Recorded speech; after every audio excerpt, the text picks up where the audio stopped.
here's your charging port to charge the gimbal. And then if you're looking to connect the gimbal to your camera, so you can access the camera's functions via the gimbal buttons, then here are your cords for that.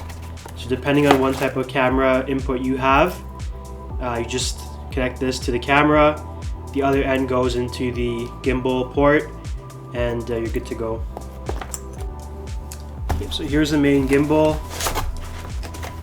It's got a nice wood finish to it, which I like. It feels pretty strong. So here's the port. There's a little flap. You just open it, and you can connect the charging port here to charge the gimbal. There's your power button. Like I said, it's got a nice wood finish. Feels very sturdy. And then here's your screen, your main digital display with your buttons here. This is the analog stick to move the gimbal. Automatically you can move it up, left, right, down, and then these are your modes here. And then this is, as you can see over here, once you have the camera connected to the gimbal via the cable, you can access the camera's functions using this button over here.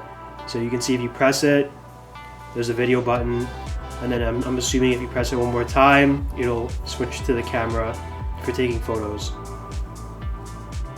Now the cool thing with this gimbal is if you want to mount it like on a table, or if you want to extend the gimbal, it does come with this extender, I guess you can call it.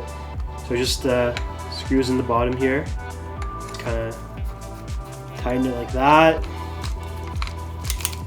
and then it opens up. There you go. So you have the gimbal standing up. Looks good.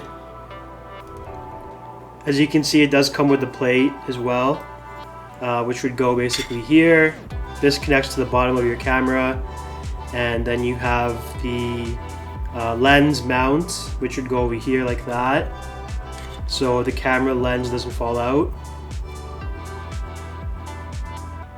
That's it for this unboxing. I do plan to make a video showing how to properly balance the DSLR or the mirrorless camera that you do plan to attach to the gimbal. With a maximum payload of 2.2 kilograms, the gimbal will be effective with most mirrorless cameras and some DSLRs as well.